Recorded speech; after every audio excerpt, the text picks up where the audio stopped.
Ang dami palang tao guys. Paano kaya ako makakapagsabi nito? Parang nahihiya na tuloy ako. Ang dami pala. Mamaya guys, hahanap ako ng tiyempo para makahingi ako ng isda. Hey guys, what's up? Welcome to my channel, Provinciana Vlog. So dahil nga Provinciana Vlog ang ating vlog guys, so tara, dito tayo ngayon sa bukid dahil meron ditong nag-harvest ng isda. Pupunta tayo dito guys para manghingi tayo ng isda. Ito siguro guys yung bumili ng isda dito ng umpra. So tara guys, dito banda sa likod ang fish pan ni Manang Tasya. Si Manang Tasya ang may-ari ng fish pan na to guys. Kilala ko siya kaya makakahingi tayo ng isda. So yun na sila guys. So, ano tayo guys para makahingi tayo ng isda dito. So tara guys, siyempre una makipagkwento-kwentuhan muna tayo siyempre diba? Sa bandang huli pagka manghihingi na tayo ng isda. So yan na kasi Manang Tasya, yan na siya oh. Hi!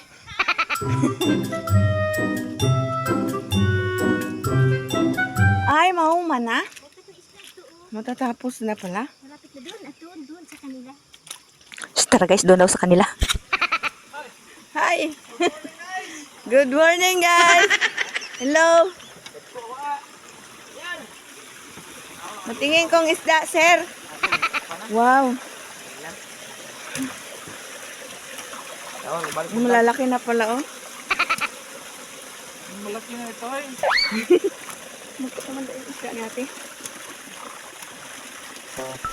Ay, naman ang isda.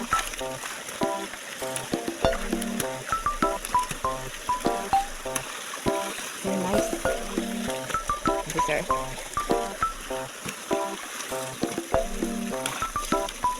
Oh, laki.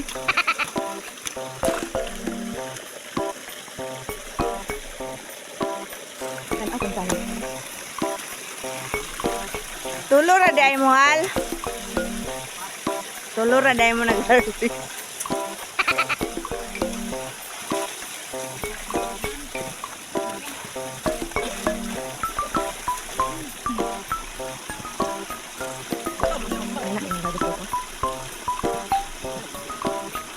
Wow, daghan ang tulo.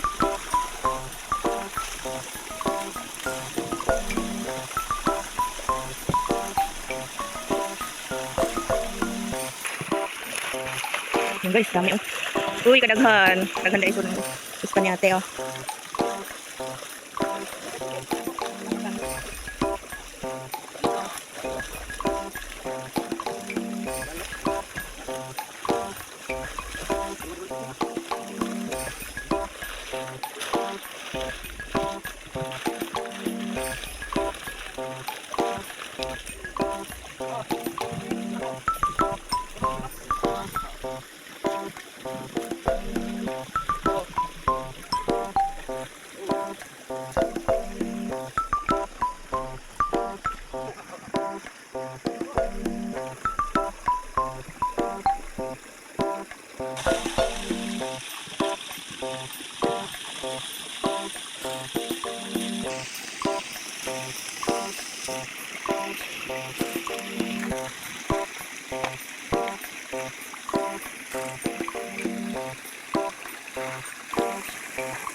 Ang dami palang tao guys. Paano kaya ako makakapagsabi nito? Parang nahihiya na tuloy ako.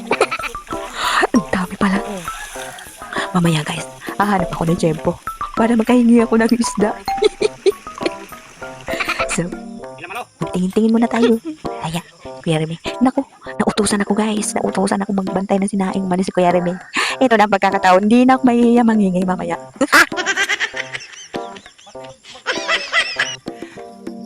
Pasok tayo dito sa loob ng kanilang kubo guys, kay nautusan tayo magbantay ng dinungag. Yan. Madilim. Naluto na yung sinaing guys. So, balikan ko si Manang Tasya dito. Makipagkito-bintuhan muna tayo dito. Yung pinagpilian. Nandito na.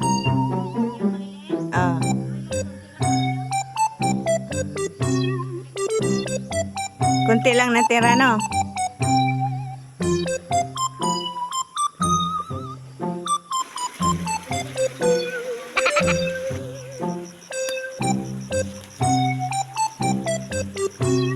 So guys, ayun na nga, binigyan niya na ako. Hindi ko na pala kailangan humingi kayo kung saan naman siyang nagbigay. Alam niya na siguro sadya ko, no? So, tuwang-tuwa ang Inday. Ayan na, lumapit na si Inday.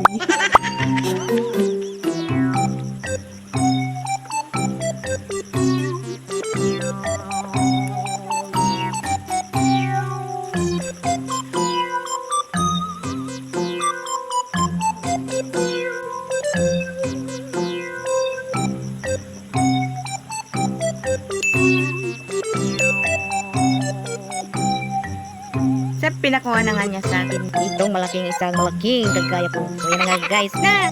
Oy, muntik pa bumalik sa tubig kay garaan man yun. Garaan na. Kapit yun makawa. Nagman kanya tagan.